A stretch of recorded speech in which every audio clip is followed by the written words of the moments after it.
Hello and welcome to What Culture Horror with myself, Andrew Pollard. I hope you're well, I hope you're good, and I hope that your week is going as well as possible. So, what delights have we got for you today? I'll tell you what we've got for you today, and you'll see that from the title of this video, of course. We have a review of the new Street Trash movie. Yes. Now, to prefix this, for those maybe not too familiar with it, Street Trash was a 1987 movie from director J. Michael Muro, centering on a Brooklyn neighborhood where a shady liquor store sells booze on the cheap to the local homeless community. The catch being, this booze went out of date in the 1920s. So the end result is that anyone who drinks this stuff literally melts away from the inside. It's a whole lot of fun. It's a properly messy movie, should we say, with a nice dose of social commentary sprinkled across it. And it's a movie that's become somewhat of a cult classic in the years since that release back in 87. And now, here in 25, we have a new Street Trash on the way. Some would call it a loose remake, some would call it a spiritual sequel, some would call it a fresh reimagining. Now, it's from director Ryan Kruger, the man behind the quite brilliant Fried Barry from a couple of years ago. I had a lot of fun with Fried Barry. That was what, 2020? That can't be already. Jeez. Anyway, go and check that out if you haven't. But in terms of the release of this new Street Trash, it's in selected theaters right now. So if you're lucky enough to find it in your local area, it's there for you to check out. It was had the sold out premiere at London's Prince Charles Cinema on Friday. And then it's also going to be getting a streaming and limited Blu-ray release on February the 17th from Lightbulb Film Distribution. It's also worth noting as well that there will be a special 2-disc Blu-ray release that includes the new Street Trash and the original 1987 film. So that's something to keep an eye out for. That sounds like a lot of fun to go back to back with those two films. But more importantly, the meat and veg of the matter here, the bigger story, is the 2025 Street Trash actually any good? Let's get into it. Now, I did mention this is a loose remake, some would label it as, but it's more of a reimagining. It is more of a spiritual sequel, for it takes elements of that original film, but also has plenty of fresh ideas to bring to the table. Now, Street Trash 2025 is set in South Africa, being a South African production, of course, and it's again the homeless community that finds themselves dealing with a substance that melts them into brightly coloured puddles. The catch here, though, the catch that makes Street Trash 2025 so different to its 1987 predecessor, is that this time out, there's no poisonous liquor at the centre of the tale. There's no dodgy booze that's gone out of date however many years ago. No, it's a far more terrifying threat at the core of this new Street Trash. Set in Cape Town in the future of 2050, we have a world that's gone to the dogs. Unemployment is at 90%. Businesses all across the city and the country have been forced to close. The rich are, of course, getting richer, and even rhinos have become extinct. And I like a rhino, man. All throughout all of this, you've got the homeless who are rising up to battle the government and the corrupt mayor overseeing things, who's been in power for 8 years by this point in time and just has, no time for anybody he deems below him. So to combat this uprising, the mayor has a scheme in place involving a mysterious substance that was found, coincidentally, in Brooklyn in the 1980s. Yes, as in, this is a nice fun nod to the original Street Trash, because as mentioned, that film was set in Brooklyn in 1987. So yeah, this time out, that substance, though, has been experimented on and turned into a gas that's used to eradicate any homeless people who the government and the goons there deem problematic. So rather than a liquid, that liquid's been taken, it's been tinkered with, and it's now a nice, conveniently to use gas. Yeah, and so we have a ragtag bunch of misfits leading the charge, fighting a good fight, and trying to take those corrupt so-and-sos in power. It's always the corrupt ones that get into power, isn't it? Yeah, funny how that works out. You've got Sean Cameron Michaels Rowland as the leader of these misfits. He's also, as the film opens up, he brings into the fold Alex, as played by Donna Cormac Thompson. They're the ins here for the audience, I guess you could say. And then we're also introduced to Rowland's merry bunch of pals, who all have their own certain quirks and addiction issues, of course, because lots of addiction issues going on in this one. Drugs, booze, it's all there. And also as part of that group, you've got Fried Barry himself, Gary Green, the actor, and his brilliantly sweary blue imaginary friend, because hey, don't we all have imaginary friends that are these little blue things that swear lots? I know I certainly do. There's even a character there who regularly points out how messed up Disney classics like Peter Pan and Pinocchio are, which then that puts a fresh spin on those favorites that will have you look at those films very differently from here on out. But make no mistake about it, Street Trash does not hold back with its stakes. Certain members of Roland's group are turned to melty pools of, goo. Okay, fairly early on into the film. The point being, nobody is safe here. You see early on, I was just getting kind of used to that character. They were coming across, oh, right, no, they've been turned into goo.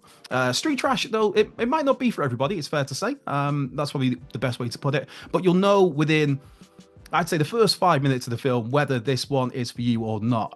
It's the best way to describe it is that Street Trash has one of the most scene-setting openings I can think of in recent memory. It immediately lets you know what this film is all about, what you should expect from it, in just the most ooey-gooey of ways. Yeah, there's the opening. In fact, I think maybe the opening sequence might actually be online to watch. I think, possibly.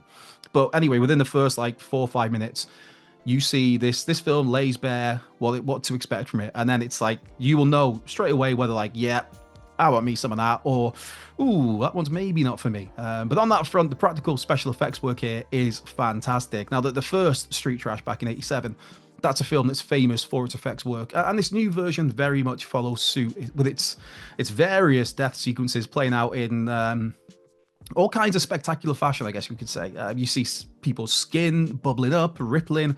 There's heads being blown off. There's skin sliding from bodies. That's early on. There's a thing with a hand where it's like, oh shoot, that's what's happening. Right. Again, that is the opening scene where you will know what Street Trash is all about from those first few minutes. There are all manner of inventive, messy scenes throughout the film when that sinister gas gets involved, because it takes very little time for that gas to kick in. So as soon as you see that gas, as soon as it gets let off, you know the stuff is going to hit the fan, should we say. Now, much like the 1987 movie, this one, it manages to walk a really smart line, having so much humor dotted throughout, but still having a very clear political message to make. As for that humor, there's a lot here that will get a chuckle out of most of you. I mean, maybe it's me being daft, but there was one moment in particular where there's a character trying to, no spoilers, but trying to resuscitate their dead friend, despite that dead friend having been decapitated. Yep, it's just... it did get a smile out of me. You got this fella who's doing chest compressions on what is essentially a headless corpse. It's like, yeah, pal, that one is not going to work, is it? Come on. As for the social commentary of the film and the satire on offer, there is an obvious message about class divides, and how those in power would rather, just there's a problem there, let's just wipe it all out completely, rather than find an alternative solution and try and, help the greater good.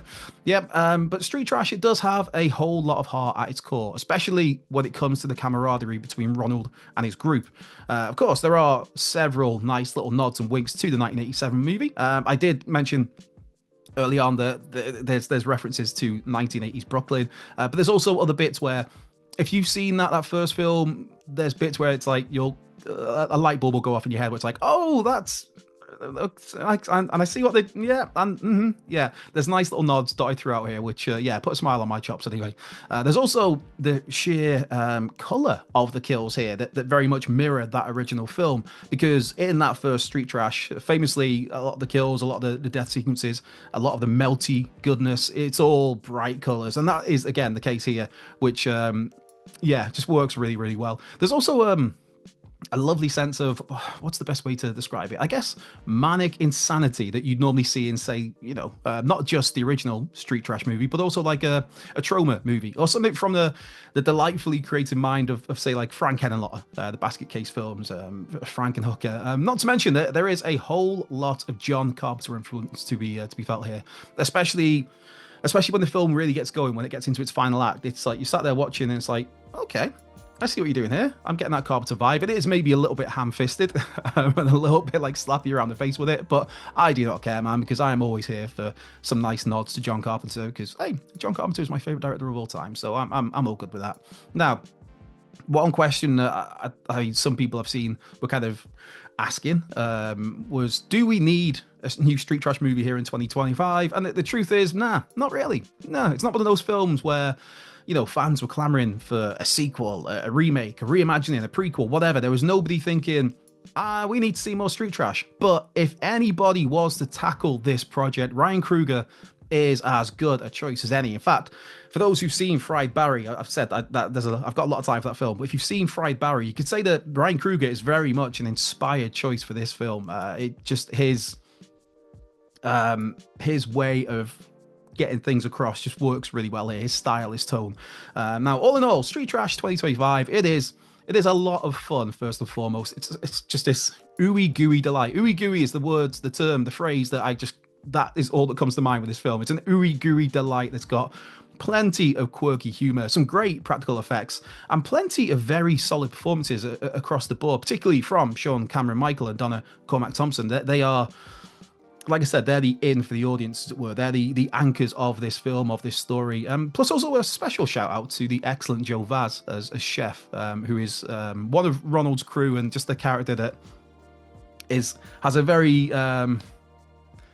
very decent tendency just to say the right thing at the right time, just kind of lighten the mood a little bit. So yeah, shout out to Joe Vaz as well.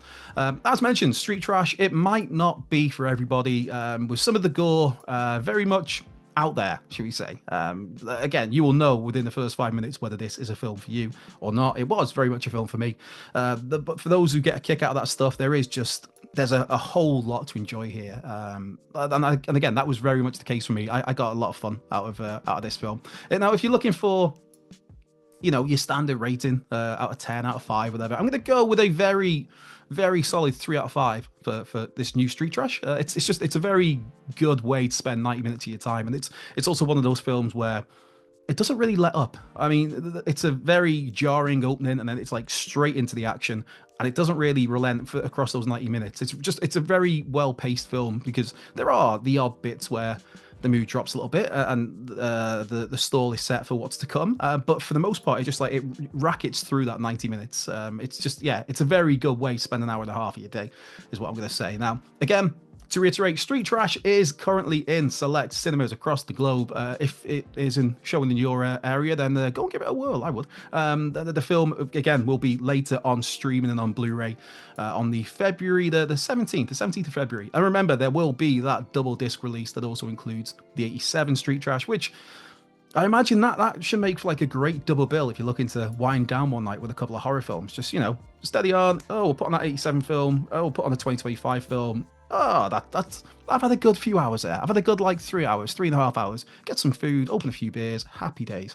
As a spiritual sequel to the first film, this new one, it works great. As a reimagining of that concept, again, the film works great. Or just as, like a standalone film for those who've got zero knowledge, who've never seen that first film. Again, this new one, the 2025 Street Trash, it just works really, really well across the board. So, let us know in the comments whether you plan to check out this new Street Trash, or, as mentioned, this is a film that's already in select cinemas across the globe. So maybe you've already seen it. And if so, let us know your thoughts on the film. And of course, let us know your thoughts on that 1987 cult classic while you're there, because that's a film that I will always nerd out for Street Trash. I will always talk about it. I'll always give it some time in the spotlight whenever possible. So let us know what you thought about the 87 film. Now, I should probably say as well, the plan moving forward for us here on the channel at What Culture Horror in 2025, the plan is to do more of these review videos. So, yeah, let us know what you're after. We're open to ideas. Of course, you might think this video is total trash. So, yeah, maybe it's something we won't do. But, yeah, we've already covered 19th century Nordic horror The Damned last week. Now, today, we're covering Street Trash. And I believe next week will be a review of Blackwater Lane, which is a supernatural horror starring Minka Kelly, Dermot Mulroney, and Maggie Grace that's due to release on the 27th of January. I've also got here the upcoming Hammer 5-disc 4K release of Captain Kronos, the Vampire Hunter. That is also out, I believe, on the 27th of January. That is something I'm very much looking forward to tackle. That is something I might get onto tonight. But anyway, there will be a couple more reviews coming up, is the point I'm getting at. There's also the prospect of a few interviews in the works too. There are currently some fingers in pies with that, so keep your eye on the channel in the coming days and weeks, because there will be some of those. But more importantly, again, just let us know what you'd like to see from us here. We are all ears. Well, I'm all ears and a whole lot of hair, but you get the point. So let's get this wrapped up. With that, this has been What Culture Horror. I've been Andrew Pollard. Be well, be safe, and I will catch you down the road.